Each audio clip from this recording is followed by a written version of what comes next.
다시 한번 인사할까요? 말씀을 통하여 은혜 받읍시다. 옆 사람과 인사합니다. 말씀을 통하여 은혜 받읍시다. 지난 추석이 지나고 오랫동안 벼르고 벼르던 안마의자를 하나 샀습니다. 무려 56개월 할부로 안마의자를 들어놓았습니다. 안마의자를 사게 된 이유가 있습니다. 물론 몸에 건강에 좋다 그래서 많이 이용하려고 사기도 했습니다만은 2년 전에 처제 집에 갔더니만 안방에 안마의자가 있는 거예요. 처제가 하도 자랑하면서 형부 한번 해보라고 해서 해봤더니만 얼마나 좋은지요. 안마를 받다가 잠이 들어버렸습니다. 이번 추석에 또 처남집에 갔더니만 또 안마의자 하나 사다 놨더라고요. 형님 오시는데 운전하느라고 고생하셨는데 한번 해보라고 했더니만 얼마나 좋은지요. 목도 주물러주고 허리도 주물러주고 발도 주물러주고 구석구석 만져주는데 얼마나 좋은지요. 그래서 안 되겠다, 하나 사야겠다 해서 샀습니다. 제가 왜 안마의자 이야기를 할까요? 물론 자랑하려고요. 왜요? 좋으니까. 그런데 실은 안마의자 이야기를 하려고 하는 게 아닙니다. 우리는요, 좋은 것을 가지고 있으면 자랑하게 되어져 있습니다. 우린 좋은 것을 가지고 있으면 자랑하게 되어져 있어요. 저는 지금 복음을 이야기하려고 하는 겁니다. 여러분, 복음이 얼마나 좋습니까? 좋아요, 안 좋아요? 좋다면 한번 얼굴 한번 표정을 한번 해보세요. 표현을 해보세요. 다들 막 얼굴 가리고 있어가지고 그냥 얼마나 좋은지 알 수가 없네. 복음이 좋습니까? 복음이 좋은 겁니다. 이 좋은 복음을 내가 가지고 있으면서도 자랑하지 않는다면 그건 너무나 이기적이죠. 좋은 것은 자랑해야 합니다. 우리는 복음을 자랑해야 되고 그 복음을 흘려보내야 됩니다. 전도는 예수님의 가장 큰 명령입니다. 온 천하에 다니며 복음을 전하라. 모든 족속으로 제자를 삼으라. 예수님의 가장 큰 명령임에도 불구하고 대부분 신자들이 가장 큰 생략을 하고 있고 가장 큰 부담으로 느끼고 있다는 거죠. 전도가 가장 큰 부담이 되는 오늘의 현실 속에서 이 전도를 가장 보람으로 바꿀 수는 없을까요? 전도는 오래된 신자들의 아킬레스건이라 그렇게 이야기합니다. 이 아킬레스건은 발 뒤꿈치의 힘줄로서 온 몸에서 가장 강한 힘줄이라고 이야기하죠. 그리스의 전설적인 영웅 아킬레스가 발 뒤꿈치에 화살을 맞아 그대로 전사했다는 신화가 있습니다. 이런 이야기에 근거해서 아킬레스건은 약점이나 단점의 의미로 사용이 되어집니다. 오래 믿은 신자일수록 가장 잘 못하고 가장 안 하는 게 있는데 그게 뭐냐? 전도라고 이야기합니다. 여러분 이 말에 동의하시나요? 동의하시는 분도 계실 거고 동의하지 않는 분도 계실 거예요. 근데 목회를 하다 보면 정말 전도하시는 분들은 새신자가 초신자가 더 많이 전도하는 것을 봅니다. 코로나로 인해서 변한 것이 너무나 많습니다. 우리의 외식 문화도 바뀌었고요. 온 가족이 다 함께 가서 외식할 수 있는 상황도 아니고 또 직장 모임이나 결혼 문화, 장례식 문화도 바뀌고요. 심지어 우리의 고유 명절인 추석이나 이런 명절 문화도 다 바꾸어 놓았습니다. 온 가족이 다 함께 모이지도 못하고 그리운 가족들을 만났어도 다들 얼굴을 가리고 있어서 제대로 보지도 못하는 것이죠. 코로나가 이런 일상생활도 바꾸어 놓았지만 신앙생활도 많이 바꾸어 놓았습니다. 예배, 기도, 봉사 모든 것이 다 바뀌었습니다. 드리는 예배에서 이제는 보는 예배로 바뀌었어요. 많은 성도들이 하나님께 예배를 드리는 게 아니라 보는 예배예요. 영상을 보고 그냥 TV를 보고 예배를 드리는 거죠. 모이면 같이 뜨겁게 기도하고 부르짖었는데 이제는 묵상 기도만 할 수밖에 없게 되었고 봉사는 하고 싶어도 할 수 없는 시대가 되었습니다. 그러나 그 중에 가장 많은 변화는요, 저는 전도라고 생각합니다. 코로나로 인해서 한국 교회는 전도의 기회를 거의 상실하다시피 했습니다. 이제 10월 30일 행복한 만남 전도 축제를 앞두고 대부분 이런 생각을 할 겁니다. 태신자 이름을 적으라고 하니까 아이고, 누구 이름을 적어야 하나? 누구를 데리고 와야 되나? 교회 가자고 하면 따라올까? 안 오면 어떻게 하나? 태신자가 모처럼 와서 예수님을 영접하지 않으면 어떻게 하지? 여러 번 왔었는데 이번에도 예수님을 영접하지 않으면 어떻게 하지? 이런 거룩한 부담들을 갖고 있습니다. 주님은 우리에게 모든 족속을 제자로 삼으라 명령하셨습니다. 이것은 우리 주님의 가장 큰 명령입니다. 우리가 이 명령에 순종하지 않으면 우리 영혼이 늘 불안합니다. 그러나 이 명령에 순종하면 우리 영혼이 평안합니다. 우리가 이 명령에 순종하기 위해서 위에서 말했던 그런 거룩한 부담이 아름다운 부담이 되기를 바랍니다. 오히려 거룩한 보람으로 바뀌어야 돼요. 이제 이런 부담을 마음을 짓누르는 그런 어떤 압박으로만 느끼면 안 된다는 겁니다. 거룩한 부담을 거룩한 보람으로 바꿔야 됩니다. 침몰하고 있는 사망호 옆에서 나는 생명선을 타고 있는데 그러면서도 생명줄을 던져주지 않으면 당연히 죄책감이 찾아오는 거죠. 생명줄을 던져주지 않아서 찾아오는 죄책감은요, 내가 생명줄을 던져주면 죄책감이 사라집니다. 사망호에서 침몰하고 있는 우리 불신 가족들, 친척, 친구, 이웃, 동료들, 이 태신자에게 우리는 생명줄을 던져줘야 됩니다. 예수 그리스도의 생명줄을 던져주면 거룩한 부담이 거룩한 보람으로 바뀝니다. 복음을 전함으로 거룩한 부담이 거룩한 보람으로 바뀔 때 놀라운 기쁨이 찾아옵니다. 예수 그리스도의 생명줄을 어떻게 던져줄 수 있을까요? 복음의 어떤 내용을 어떻게 전하면 거룩한 보람을 느낄 수 있을까요? 복음을 전할 때에 하나님께서 우리에게 어떤 혜택을 제공해 주실까요? 바울이 현재 터키 중남부, 그 당시 비시디악 안디옥의 회당에서 복음을 열심히 전했습니다. 바울이 전한 복음의 내용이 16절에서 41절까지 기록되어져 있는데요, 여러분 나중에 집에 가서 한번 읽어보시기 바랍니다. 바울이 전한 복음을 간추리면 이런 내용입니다. 하나님께서 우리 선조들을 선택하셨습니다. 하나님께서 우리 선조들을 애굽 땅에서 인도해 내셔서 40년간 광야 생활을 통해서 가나안 땅으로 들어가게 해 주셨습니다. 가나안에 정착한 우리 선조들에게 하나님께서는 사사시대를 거쳐서 왕정시대에 들어서게 하셨습니다. 하나님께서 초대왕 사울을 이어서 다윗이 왕이 되게 하셨습니다. 하나님께서는 다윗 왕의 후손이지만 다윗과 비교할 수 없이 위대한 최고 최상 최선의 왕을 세우셨습니다. 그분이 바로 예수 그리스도입니다. 사람들은 구원자 예수 그리스도를 정죄하고 죽였지만 하나님께서는 사람들이 죽인 그 예수 그리스도를 부활하게 하셨습니다. 많은 사람들이 죽었다가 부활하신 예수 그리스도를 만나고 그분의 부활의 증인이 되었습니다. 우리도 예수 그리스도의 부활을 증언합니다.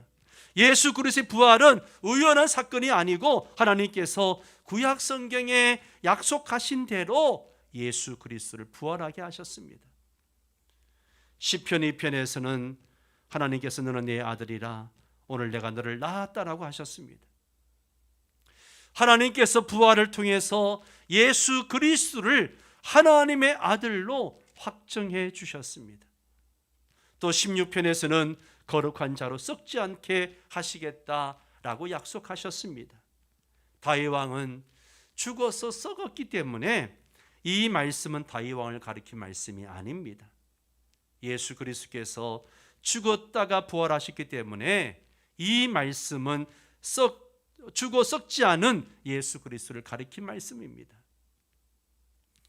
하나님께서 부활을 통해 구원자로 확정하신 이 예수 그리스도를 믿으면 죄 사함을 받습니다. 예수 그리스도를 믿으면 의롭다 하심을 받습니다. 이 말씀을 거절하여 망하는 길로 가지 마시고 이 말씀대로 예수 그리스도를 믿어 구원 받으십시오. 이것이 바울이 전한 복음의 내용이었습니다. 이렇게 복음을 전하니까 복음이 흥왕해졌습니다. 복음이 사람들에게 많은 영향력을 주었습니다.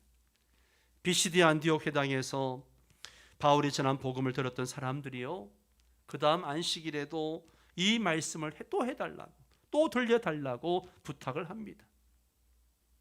바울이 전한 복음을 들은 사람들 중에는 유대인들과 유대교에 입교한 경건한 사람들이 바울과 바나바를 따랐다라고 말합니다.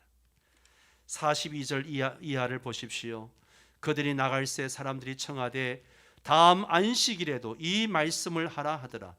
회당의 모임이 끝난 후에 유대인과 유대교에 입교한 경건한 사람들이 많이 바울과 바나바를 따르니 두 사도가 더불어 말하고 항상 하나님의 은혜 가운데 있으라 권하니라. 그 다음 같이 읽을까요? 그 다음 안식일에는 온 시민이 거의 다 하나님의 말씀을 듣고자 하여 모이니. 아멘, 아멘. 여러분, 이 상황을요, 바울은 딱 한 단어로 표현을 합니다. 사도행전에 보면 딱 한 단어로 표현을 해요. 그게 뭐예요? 흥왕했다. 흥왕했다. 사람들이 바울이 전한 복음을 더 듣고 싶어 한다는 자체가 하나님의 말씀이 흥왕하기 시작했다는 거예요. 바울이 복음을 전하니까 그 복음이 흥왕하게 된 것입니다. 하나님의 말씀이 흥왕한다. 헬라어로 아욱사노 이 뜻은요, 말씀이 자란다, 말씀이 증가한다, 말씀이 퍼진다, 이런 뜻입니다. 다음 안식일에는 비시다에 온 시민이 거의 다 하나님의 말씀을 듣고자 하여 모였습니다. 복음을 전하면 자라고 증가하고 퍼진다는 말이 확실하게 입증이 된 거죠. 전하지 않는 복음은요, 자라지 않고 증가하지 않고 퍼지지 않습니다. 씨를 뿌려야 싹이 나고 자라고 많은 열매를 맺습니다. 씨를 뿌리지 않으면 씨가 싹을 낼 수 없고 자랄 수 없고 열매를 맺을 수 없어요. 여러분, 왜 우리 가족들은 예수를 안 믿는가? 온 가정이 다 예수를 믿는 것을 보면 너무너무 부러운데 왜 우리 가정은 나만 빼고 다 예수를 안 믿을까? 이렇게 안타까워하고 부러워하기만 하지 마시고 한번 스스로에게 질문을 해보세요. 스스로에게. 내가 우리 가족들에게 복음의 씨를 뿌렸는가?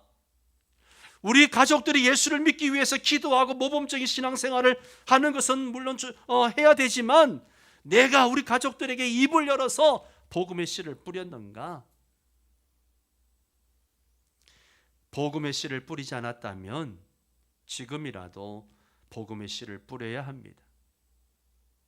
가족이라서 복음을 전하기가 쑥스럽고 또 불편하시면 전도 훈련을 받은 분이나 또 교육자나 구역장이나 다른 성숙한 신자들에게 부탁을 해가지고 불신, 가족, 친척, 친구, 이웃의 마음에 복음의 씨를 뿌려야 합니다.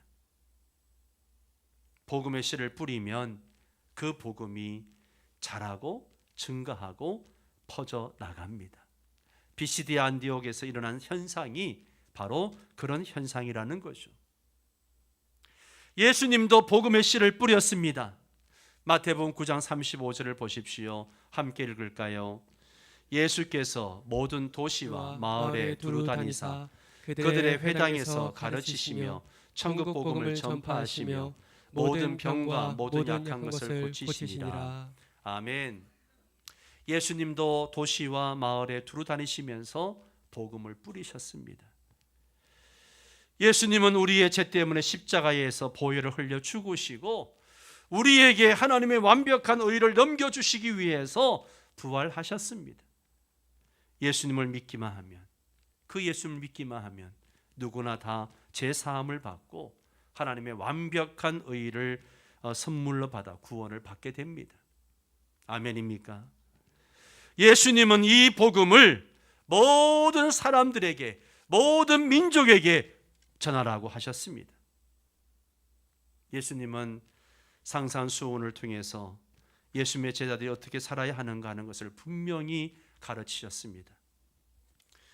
예수님은 어떻게 하면 구원을 받는가 하는 말씀과 구원받은 사람은 어떻게 살아야 하는가 하는 말씀을 온 세상 모든 족속에게 전하고 지키도록 가르치라고 하셨습니다. 그러므로 너희는 가서 모든 민족을 제자로 삼아 아버지와 아들과 성령의 이름으로 세례를 베풀고 내가 너희에게 분부한 모든 것을 가르쳐 지키게 하라. 내가 세상 끝날까지 너희와 항상 함께 있으리라 하시니라. 아멘. 아멘.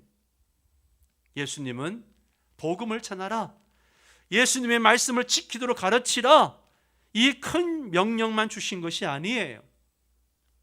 예수님은 성령을 보내셔서 우리가 복음을 전할 때 함께 해주시면서 어떤 방해나 박해도 다 극복하고 승리할 수 있도록 능력을 주시겠다, 그렇게 약속하셨습니다. 사도행전 1장 8절 말씀을 함께 읽을까요? 오직 성령이 너희에게 임하시면 너희가 권능을 받고 예루살렘과 온 유대와 사마리아와 땅끝까지 이르러 내 증인이 되리라 하시니라. 아멘. 아멘. 예수님은 성령님을 통해서 복음 전하라는 명령에 순종하는 사람들과 세상 끝날까지 항상 함께 하시면서 능력을 주시겠다 약속하신 겁니다. 우리가 복음을 전하면 주님은 우리와 성령으로 함께 하십니다. 그리고 능력을 더해 주십니다. 예수님의 제자들은 예수님이 승천하신 후에 기도에 전념하면서 복음을 전했습니다. 제자들은 예수님이 약속하신 성령의 능력을 받아서 예수님처럼 도시와 마을에 다니면서 복음을 전했습니다. 어떤 방해와 박해, 심지어 목숨의 위협이 있어도 제자들은 담대히 복음을 전했습니다. 예루살렘 종교 지도자 대제사장이 사도들에게 한 말을 보십시오. 너희 가르침을 예루살렘에 가득하게 했다. 호통을 칩니다. 너희 가르침을 예루살렘에 가득하게 했다. 사도들은 예수님의 복음 말씀을 항상 두루 전해가지고 예루살렘이 복음으로 가득하게 만들었습니다. 그들이 믿든 안 믿든 일단 복음으로 예루살렘을 가득 채웠습니다. 여러분, 우리도 복음으로 우리 가정을 가득 채워야 됩니다. 아멘이십니까? 복음으로 우리 가정을 가득 채워야 돼요. 복음으로 이 지역을 가득 채워야 됩니다. 사람들이 믿든 안 믿든 복음으로 이 청룡동과 관악구와 서울 나아가서 대한민국과 전 세계에 가득 채워야 됩니다. 이게 하나님께서 우리 교회에 주신 사명입니다. 서대반의 순교 때문에 각지로 흩어진 사람들도 두루다니며 복음의 말씀을 전했다, 그렇게 이야기합니다. 핍박 때문에 도망간 사람들인데 숨어 지내는 것이 아니라 쫓겨간 곳에서 다시 다니면서 사람들이 복음을 전한 겁니다.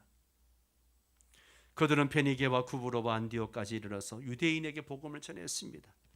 그 중에 구브로와 구레네 몇 사람은 안디옥에 이르러서 헬라인들에게도 주 예수를 전파했습니다.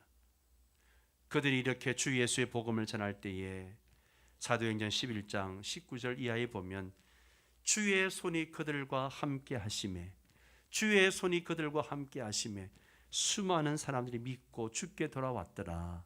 할렐루야. 예, 수많은 사람들이 예수를 믿고 주께 돌아왔다는 겁니다.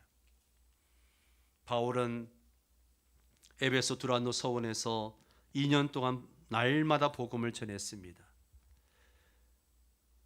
2회 동안 이같이 하니 아시아에 사는 자는 유대인이나 헬라인이나 다 주의 말씀을 듣더라 그랬습니다.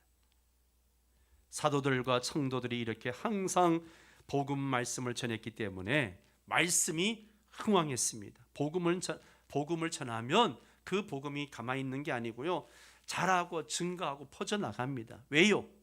복음은 생명입니다. 생명이에요. 생명은 가만히 있지 않습니다. 아기를 낳으면 아기가 생명을 가진 존재이기 때문에 가만히 있습니까? 가만히 있지 않습니다. 끊임없이 움직이고 끊임없이 활동을 합니다. 예, 모든 생명은 다 그렇습니다. 복음도 생명이에요. 사도행 6장 7절 말씀을 읽습니다. 하나님의 말씀이 점점 왕성하여 예루살렘에 있는 제자의 수가 더 심히 많아지고 허다한 제사장의 무리도 이 도에 복종하니라. 아멘. 19장 20절도 같이 읽을까요? 이와 같이 주의 말씀이 힘이 있어 흥왕하여 세력을 얻으니라. 아멘. 아멘. 복음이 흥왕했습니다. 그러면 이렇게 복음이 흥왕에 흘러가는데 그 복음의 흐름을 누가 막고 있는가 하는 거죠. 주 예수 그리스도의 복음의 말씀을 전하지 않으면 복음이 받은 사람 속에만 갇혀가지고요 흘러가지 않습니다. 복음이 나에게 흘러왔는데, 그래서 내가 예수를 믿었는데 그 복음이 나를 통해서 다른 사람에게 흘러가지 않으면 복음 그 사람 속에서 썩는 거예요. 복음 말씀 자체는 절대로 썩지 않지만 복음의 말씀을 받은 사람이 복음의 말씀을 전하지 않아서 흘러보내지 않으면 그 사람의 신앙은 썩는다는 거예요. 복음을 전하지 않는 사람은 고인물 같아가지고요 생명도 능력도 축복도 다 섞어버립니다. 예. 여러분, 우리 주변을 보십시오. 복음을 날마다 흘려보내는 사람은요 늘 생동감이 있습니다. 그러나 복음을 흘려보내지 않는 사람들은 그냥 마당만 밟는 그런 신자가 될 수밖에 없어요. 주 예수 그리스도의 복음 말씀을 항상 두루 전하면 복음의 물이요 내를 이루고 강을 이루고 죽은 바다까지 흘러 들어갑니다. 복음의 생수가 내를 이루고 강을 이루고 바다까지 흘러 들어가면 모든 생물이 살고 식물이 살고 심지어 죽은 바다까지도 살려냅니다. 이게 에스겔 47장의 말씀이잖아요. 그 말씀을 보면 성전 문지방에서 흐르는 물이 발목에 차고 허리에 차고 헤엄칠 만한 강이 되고 사해까지 흘러 들어갈 때에 모든 생물이 살아나는 역사가 일어납니다. 성전 문지방에 흐르는 물은 예수 그리스도의 생수를 의미합니다. 예수 그리스도의 생수가 흘러가면 모든 것이 다 살아납니다. 47장 9절을 같이 읽을까요? 이 강물이 흐르는 곳마다 번성하는 모든 생물이 살고 또 고기가 심히 많으니 이 물이 흘러 들어가므로 바닷물이 되살아나겠고 이 강이 이르는 각처에 모든 것이 살 것이며. 아멘. 아멘. 말씀을 전하면 예수님이 말씀하신 대로 생수의 강이 흘러갑니다. 명절 끝날 곧 큰 날에 예수께서 서서 외쳐 이르시되 함께 읽습니다. 누구든지 목마르거든 내게로 와서 마시라. 나를 믿는 자는 성경의 이름과 같이 그 배에서 생수의 강이 흘러나오리라. 아멘. 아멘. 복음을 전하면요 복음을 통해서 성령께서 생수의 강이 흘러가게 하십니다. 문제는 복음을 전하지 않는다는 데 있다는 거죠. 복음을 전하지 않으므로 복음의 생수가 흘러가는 것을 막고 있다는 데 있습니다. 삶의 맛으로 복음을 전하고 사랑의 정으로 복음을 전하고 복음의 말로 복음을 전해야 됩니다. 복음의 삶과 그리고 정과 이런 말로 전하지 않기 때문에 복음의 흐름이 막혀버린 것이 문제입니다. 사랑하는 성도 여러분, 여러분의 불신 가족, 친척, 친구, 이웃, 동료, 태신자에게 예수님의 생수의 흐름을 막는 사람이 누구인가 한번 생각해 보십시오. 혹시 내가 아닌가? 혹시 여러분이 삶의 맛과 정과 말로 복음을 전하지 않고 입을 다물고 계심으로 복음을 통한 예수님의 생수의 흐름을 막고 있지는 않습니까? 오늘 말씀을 들으시는 순간부터 여러분이 복음을 전하라는 주님의 큰 명령에 바울과 사도들과 성도들처럼 순종하셔서 여러분 속에 고여있는 복음의 생수가 흘러감으로 생명의 강을 이루게 될 수 있게 되기를 축원합니다. 복음의 생수의 흐름을 막고 있는 여러분의 팔을 빼서 생수가 흐르게 하시기를 바랍니다. 여러분 가족들에게, 이웃들에게 복음의 생수가 흘러 들어가는 은혜가 있기를 축원합니다. 다 함께 일어나셔서 함께 찬양하고 기도하도록 하겠습니다.